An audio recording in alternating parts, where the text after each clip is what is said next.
எல்லாருக்கும் வணக்கம்.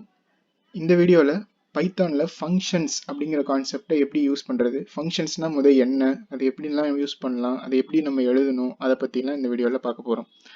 இது வரைக்கும் நம்ம பார்த்த எல்லா வீடியோஸ்லையும் நம்ம ஏதாவது ஒன்று பண்ணணும் அப்படின்னு நினச்சோன்னா நம்ம டைரெக்டாக ஒவ்வொரு லைன்லேயும் அதை எழுதிட்டே போனோம் இல்லையா. இப்படி நம்ம எழுதுறது நமக்கு சின்னதாக ஒரு ப்ரோக்ராம் எழுதணும்னா அது ரொம்ப ஈஸியாக இருக்கும். ஆனால் நீங்கள் ஒரு கம்பெனியில் ஒர்க் பண்ணும்போதோ இல்லை நீங்கள் தனியாக ஏதாவது ப்ராஜெக்ட் பண்ணும்போதோ நீங்கள் நிறைய எழுதுகிற மாதிரி வரும். அது ஆயிரக்கணக்கான 10,000கணக்கான லைன்ஸ்லாம் நீங்கள் எழுதுகிற மாதிரி வரும். அப்படி எழுதும்போது நீங்கள் டைரெக்டாக ஒவ்வொரு லைனையும் நீங்கள் தனித்தனியாக எழுதிட்டே போனீங்கன்னா உங்களுக்கு ஒரு பாயிண்ட்டுக்கு அப்புறம் அது மெயின்டைன் பண்ணுறதுக்கு ரொம்ப கஷ்டமாயிடும். எங்கே என்ன பண்ணிட்டு இருக்கு அந்த கோடில் அப்படிங்கிறது உங்களுக்கு தெரியாமல் போயிடும். இப்போ நீங்கள் திடீர்னு ஏதாவது ஒரு எரர் வருது, அதை எங்கே போய் பார்க்கணும் அப்படின்றது கூட உங்களுக்கு யோசிக்கிறதுக்கு கஷ்டமாயிடும். அது மட்டும் இல்லாமல் நிறைய வாட்டி பார்த்தீங்கன்னா நீங்கள் ஒரே விஷயத்த நிறைய வாட்டி திருப்பி திருப்பி பண்ணுற மாதிரி ஒரு சுச்சுவேஷன் வரும். அந்த டைமில் நீங்கள் அதே கூட நிறைய இடத்துல எழுதுறதுக்கு பதிலாக நீங்கள் ஃபங்க்ஷன் அப்படின்ற ஒரு கான்செப்ட் யூஸ் பண்ணி ஒரே ஒரு வாட்டி மட்டும் எழுதிட்டு அதை எங்கெங்கெல்லாம் யூஸ் பண்ணணும் அப்படின்னு சொல்லிட்டீங்கன்னா கம்ப்யூட்டர் ஆட்டோமேட்டிக்காக அந்த இடத்துல அந்த ஃபங்க்ஷனை எக்ஸிக்யூட் பண்ணிடும். அதுக்கு தான் பேசிக்காக ஃபங்க்ஷன்.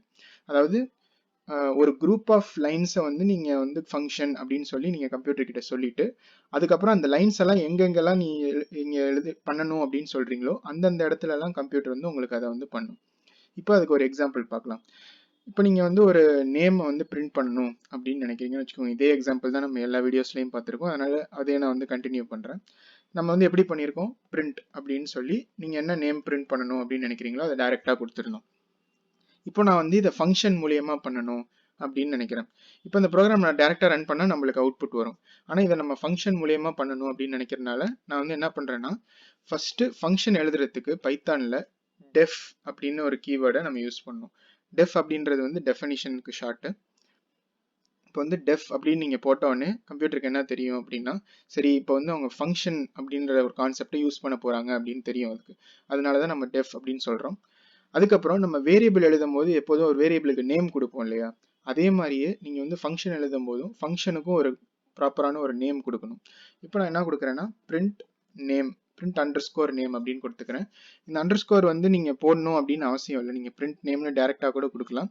ஆனால் யூஸ்வலாக பைத்தானில் கோட் எழுதுறவங்களாம் என்ன பண்ணுவாங்கன்னா ஒவ்வொரு வேர்டையும் அண்டர்ஸ்கோர் வச்சு செப்பரேட் பண்ணுவாங்க. அதை படிக்கிறதுக்கு கொஞ்சம் ஈஸியாக இருக்கு இல்லையா நம்மளுக்கு. அதனால def space print underscore name அப்படின்னு நான் கொடுத்துக்கிறேன். இப்போ இந்த பிரிண்ட் அண்டர்ஸ்கோர் நேம் அப்படிங்கிறது தான் ஃபங்க்ஷனுடைய நேம். இப்போ அதுக்கப்புறம் என்ன பண்ணணும்னா பரந்தசிஸ் போட்டுக்கணும், ஓப்பனிங் அண்ட் க்ளோசிங் பரந்தசிஸ் போட்டு ஒரு கோலன் அப்படின்னு போட்டுக்கணும். இதுதான் ஃபங்க்ஷனுடைய முதல் லைன். இந்த லைன் பார்த்தோன்னே கம்ப்யூட்டருக்கு என்ன தெரியும் அப்படின்னா, இந்த டெஃபை பார்த்தோன்னே சரி இது ஃபங்க்ஷன் அப்படின்றது பைத்தான் ப்ரோக்ராமுக்கு தெரிஞ்சிடும். அடுத்து நம்ம இங்கே கொடுத்துருக்கிறது தான் ஃபங்க்ஷனுடைய நேம். அதுக்கப்புறம் இந்த பரந்தசிஸ் அண்ட் கோலன் போட்டு முடிச்சதுக்கப்புறம் இதுக்கு கீழே எழுதுறது எல்லாமே இந்த ஃபங்க்ஷனுக்குள்ளார வரணும் அப்படின்றது நம்ம சொல்கிறோம் கம்ப்யூட்டருக்கு. அதுக்காக தான் இந்த கோலன் போட்டுட்டோம். இப்போ நம்ம அடுத்த லைனில் எழுதணும். ஆனால் எதெல்லாம் இதுக்கப்புறம் இந்த ஃபங்க்ஷனை விட்டு நீங்கள் வெளியில் கூட எழுதலாம் இல்லையா. இந்த ஃபங்க்ஷனில் தான் இனிமேல் எழுதணும் அப்படின்னு அவசியம் இல்லை. இந்த ஃபங்க்ஷனுக்குள்ளாரையும் எழுதலாம், நீங்கள் வெளியிலையும் எழுதலாம். எப்படி கம்ப்யூட்டருக்கு இப்போ தெரியும் இந்த ஃபங்க்ஷனுக்குள்ளார தான் நீங்கள் இந்த லைன் எழுதுறீங்க அப்படின்றது. நீங்கள் நார்மலாக எழுதுகிற மாதிரி எழுதிட்டு போனீங்கன்னா எந்தெந்த லைன்லாம் இந்த ஃபங்க்ஷனுக்குள்ளே வரணும் அப்படிங்கிறது இந்த கம்ப்யூட்டருக்கு எப்படி தெரியும். அதுக்கு தான் நம்மளுக்கு இண்டென்டேஷன் அப்படின்னு ஒரு கான்செப்ட் இருக்குது பைத்தானில். அதாவது நீங்கள் எப்பொழுதும் போல் ஒரு லைனில் ஸ்டார்டிங்லேருந்து எழுதுறதுக்கு பதிலாக ஒரு வாட்டி டேப் ப்ரெஸ் பண்ணிட்டீங்கன்னா நம்மளுக்கு இவ்வளோ கேப் வந்துடுது இல்லையா. இந்த மாதிரி ஒவ்வொரு லைன்லையும் நீங்கள் கேப் விட்டு எழுதுனீங்கன்னா அந்த லைன்ஸ் எல்லாமே இந்த ஃபங்க்ஷனுக்குள்ளார இருக்குது அப்படிங்கிறது ஆட்டோமேட்டிக்காக பைத்தான் ப்ரோக்ராமுக்கு தெரியும். இப்போ நான் உதாரணத்துக்கு இப்போ கேப் விட்டுட்டேன். இதுக்குள்ளார நான் பிரிண்ட் அப்படின்னு கொடுத்து தோனி அப்படின்னு நான் கொடுக்குறேன். இப்போ இந்த ஒரு லைன் மட்டும் இந்த ஃபங்க்ஷனுக்குள்ள நம்ம எழுதியிருக்கோம். இந்த ஒரு லைன் மட்டும்தான் இந்த ஃபங்க்ஷனுடைய பாடி அப்படின்னு சொல்லுவாங்க. இப்போ நம்ம இதுக்கப்புறம் ஏதாவது எழுதணும்னு நினைச்சோம்னா அதெல்லாம் கண்டினியூ பண்ணி இந்த ஃபங்க்ஷனுக்குள்ளார எழுதலாம். இப்போ நம்ம ஃபங்க்ஷனை விட்டு வெளியே போய் வெளியில இருந்து ஏதாவது எழுதணும் அப்படின்னு நினைச்சோம்னா நம்ம பேக் ஸ்பேஸ் அழுத்திட்டு அந்த கேப்பை முன்னாடி போயிடணும், லைனுக்கு ஃபர்ஸ்ட்ல இருந்து போயிடணும். இப்போ இந்த இடத்துல நம்ம ஏதாவது டைப் பண்ணோம்னா அது இந்த ஃபங்க்ஷனுக்கு வெளியில. இது கொஞ்சம் முக்கியமான ஒரு கான்செப்ட். ஏன்னா நீங்க ஒரு ஃபங்க்ஷன் எழுதும்போது அந்த ஃபங்க்ஷன் உள்ளார எப்படி எழுதணும், அந்த ஃபங்க்ஷன்லேருந்து திருப்பி வெளியில் போகணும் அப்படின்னு நினச்சிங்கன்னா அதை எப்படி எழுதணும்னு நம்ம கண்டிப்பாக தெரிஞ்சுக்கணும். நம்ம இப்போ பார்த்த மாதிரி நீங்கள் ஒரு ஃபங்க்ஷனை ஃபர்ஸ்ட் லைன் எழுதிட்டு அதுக்கு கீழே எல்லா லைன்லயும் நீங்க கேப் விட்டு எழுதுற லைன் எல்லாமே இந்த ஃபங்க்ஷனுக்குள்ளார இருக்கிற மாதிரி. இப்போ ஒரு உதாரணத்துக்காக நான் வந்து ஒரே ஒரு லைன் மட்டும் எழுதியிருக்கேன். ஆனா நீங்க இதே மாதிரியே 2-3 லைன் எழுதணும் அப்படின்னு நினைச்சீங்கன்னா நீங்க என்ட்ரி பண்ணி அடுத்தடுத்த லைன்லயும் நீங்க கேப் விட்டு நீங்க இந்த ஃபங்க்ஷன்ல வரணும் அப்படின்னு நினைக்கிற லைன்லாம் கேப் விட்டு நீங்க கண்டினியூ.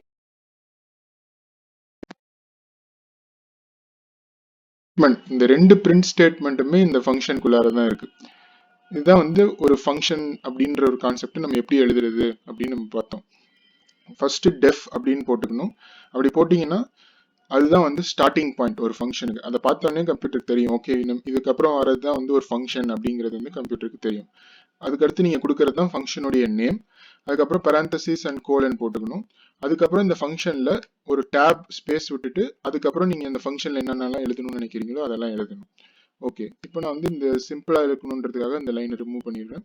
அடுத்து நான் முன்னாடியே சொன்ன மாதிரி ஒரு ஃபங்க்ஷன்ல இருந்து வெளியில வரணும்னு நினைச்சீங்கன்னா நீங்க மறுபடியும் ஃபர்ஸ்ட்ல இருந்து எழுதணும். ஒரு கேப் இல்லாம இந்த ஃபர்ஸ்ட்ல இருந்து எழுதுனீங்கன்னா அதெல்லாம் இப்போ வந்து ஃபங்க்ஷன்ல கிடையாது. இப்போ நம்ம இந்த ப்ரோக்ராமை ரன் பண்ணா என்ன அவுட்புட் வருது அப்படின்னு பார்க்கலாம். இப்போ நான் வந்து ஒரே ஒரு ஃபங்க்ஷன் எழுதியிருக்கேன். அந்த ஃபங்க்ஷன்ல ஒரு பிரிண்ட் ஸ்டேட்மெண்ட் இருக்கு. இப்போ பார்க்குறோம்னா அந்த ப்ரோக்ராம் ரன் பண்ண எந்த அவுட்புட்டுமே வரல.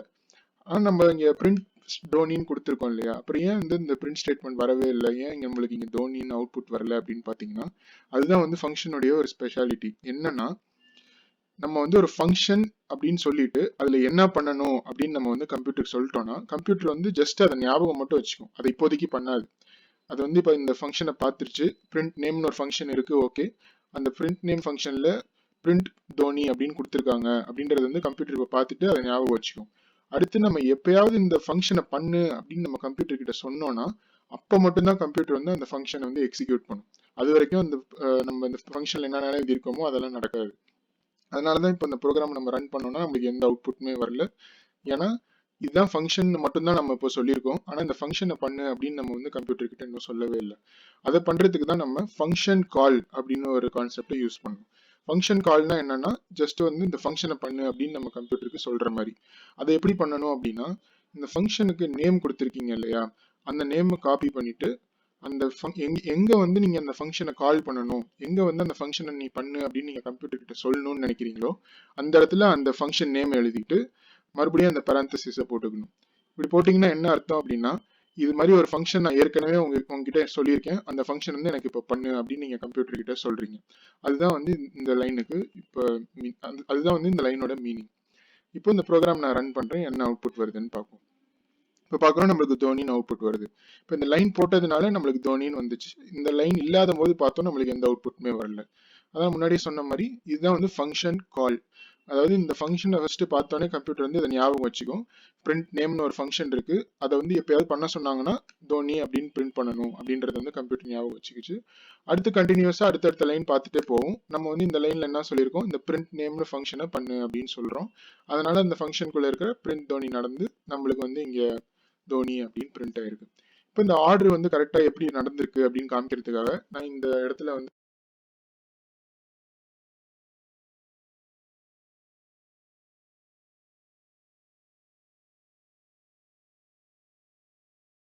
ஆர்டர்ல எல்லாம் பிரிண்ட் ஆகுது அப்படின்னு நீங்க நோட்டீஸ் பண்ணி பாருங்க. ஃபர்ஸ்ட் நம்மளுக்கு கோலி அப்படின்னு பிரிண்ட் ஆயிருக்கு. பாக்குறோம் நம்ம ஃபர்ஸ்ட்ல இருந்து ரன் ஆகும் அப்படின்னு எதிர்பார்த்தோம்னா நம்மளுக்கு ஃபர்ஸ்ட் தோனி தான் வந்திருக்கணும். ஆனா நான் முன்னாடியே சொன்ன மாதிரி இது ஒரு ஃபங்க்ஷன் அப்படிங்கிறதுனால கம்ப்யூட்டர் அதை பார்த்துட்டு ஜஸ்ட் ஞாபகம் மட்டும் வச்சுக்கும், அதை இப்போதைக்கு பண்ணாது. அதுக்கப்புறம் நம்ம வந்து இந்த பிரிண்ட் கோலி இந்த 3 லைனையும் வந்து இந்த ஃபங்க்ஷனுக்கு வெளியில எழுதியிருக்கோம் இல்லையா, அது எப்படி நம்மளுக்கு தெரியும், நம்ம வந்து இந்த லைனுக்கு கேப் இல்லாம ஃபர்ஸ்ட்ல இருந்து எழுதியிருக்கோம். அதனால அந்த ஃபங்க்ஷனுக்குள்ளார இல்ல, ஃபங்க்ஷனுக்கு வெளியில தான் இருக்கு. அதனால கம்ப்யூட்டர் வந்து இதை பார்த்தோன்னே ஓகே இது ஃபங்க்ஷன்லாம் இல்லை, டைரக்டா நம்மளுக்கு வந்து பிரிண்ட் பண்ண சொல்லியிருக்காங்க அப்படின்னு தெரிஞ்சுக்கிட்டு நம்மளுக்கு வந்து கோலி அப்படின்னு பிரிண்ட் பண்ணிடுச்சு. அடுத்து வந்து நம்ம இந்த பிரிண்ட் நேம் அப்படின்ற ஃபங்க்ஷனை பண்ண சொல்லியிருக்கோம். அதனால வந்து கம்ப்யூட்டர் இதை பார்த்துட்டு இந்த இடத்துக்கு போயிட்டு இந்த தோனி அப்படின்ற பிரிண்ட் ஸ்டேட்மெண்ட்டை பண்ணணும். அதனால தோனின்னு வந்துருச்சு. அது முடிஞ்ச உடனே இப்போ இந்த லைன் முடிஞ்சிருச்சு இல்லையா, அதுக்கு அடுத்த லைனை பார்க்கும் கம்ப்யூட்டர். நம்ம என்ன சொல்லியிருக்கோம், பிரிண்ட் சச்சின் அப்படின்னு பண்ண சொல்லியிருக்கோம். அதனால நம்மளுக்கு வந்து சச்சின் அப்படின்னு பிரிண்ட் ஆயிருக்கு.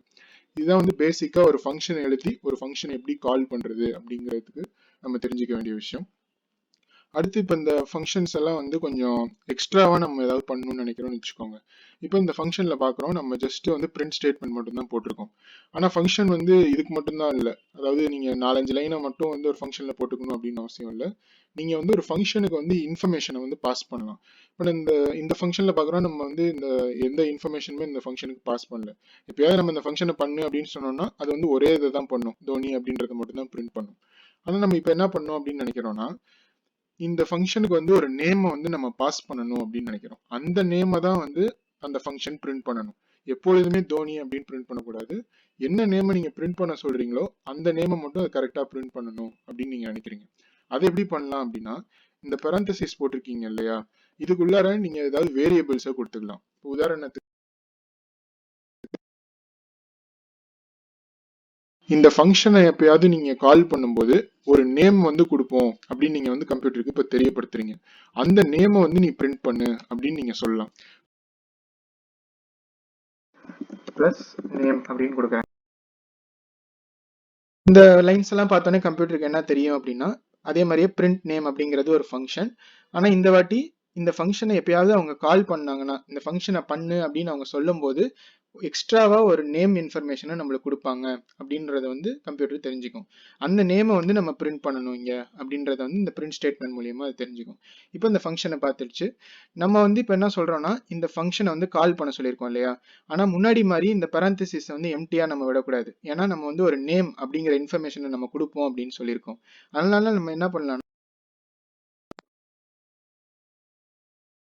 போன வாட்டி நம்ம டைரக்டா இங்க தோனின்னு பிரிண்ட் பண்ணியிருந்தோம். அதுக்கு பதிலாக இப்போ இந்த தோனி அப்படின்ற ஸ்ட்ரிங்கை வந்து நம்ம ஒரு இன்ஃபர்மேஷனா இந்த இதுக்கு பாஸ் பண்றோம். இந்த கான்செப்ட் பேரு பேராமீட்டர்ஸ் அப்படின்னு சொல்லுவாங்க. அதாவது இந்த நேம் அப்படிங்கிறது வந்து இந்த ஃபங்க்ஷனுடைய பேராமீட்டர் அப்படின்னு சொல்லுவாங்க. இப்போ இந்த நேம் அப்படிங்கிறது வந்து தோனி ஆயிடுச்சு. அதனால இப்போ இந்த பிரிண்ட் ஸ்டேட்மெண்ட் நடந்தா என்ன ஆகும்னா, நேம் கோலன் தோனி அப்படின்னு நம்மளுக்கு வந்து பிரிண்ட் ஆகணும். அது வந்து நடக்குதா இல்லையா அப்படின்னு இப்போ நான் ரன் பண்ணி பார்க்குறோம். இப்போ பார்க்குறோம், நம்ம வந்து நேம் கோலன் ஸ்பேஸ் தோனி அப்படின்னு வந்துருச்சு நம்ம எதிர்பார்த்த மாதிரி. இப்போ இது என்ன யூஸ் அப்படின்னு பார்த்தீங்கன்னா, போன வாட்டி நம்ம வந்து இந்த ஃபங்க்ஷனை எப்போ கால் பண்ணாலும் நம்மளுக்கு தோனின்னு தானே பிரிண்ட் பண்ணுச்சு. ஆனால் இந்த வாட்டி அந்த மாதிரி இல்லாமல் நம்ம வந்து எக்ஸ்ட்ராவா ரெண்டு பிரிண்ட் ஸ்டேட்மெண்ட், அது எக்ஸ்ட்ராவா ரெண்டு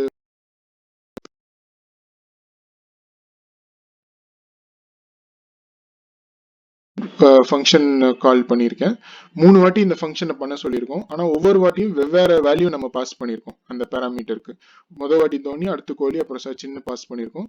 அதனால நம்ம இதை ரன் பண்ணோம்னா நம்மளுக்கு 3 விதமாக அவுட்புட் வரும். முதல் லைனில் நேம் தோனி, நேம் கோலி, நேம் சச்சின், நம்ம என்ன ஆர்டரில் கால் பண்ணியிருக்கோமோ அதே ஆர்டரில் நம்மளுக்கு வந்து பிரிண்ட் ஆகிருக்கு. இதுதான் வந்து ஒரு ஃபங்க்ஷன் கால் ப்ளஸ் நீங்கள் வந்து ஒரு இன்ஃபர்மேஷன் பாஸ் பண்ணுறீங்க.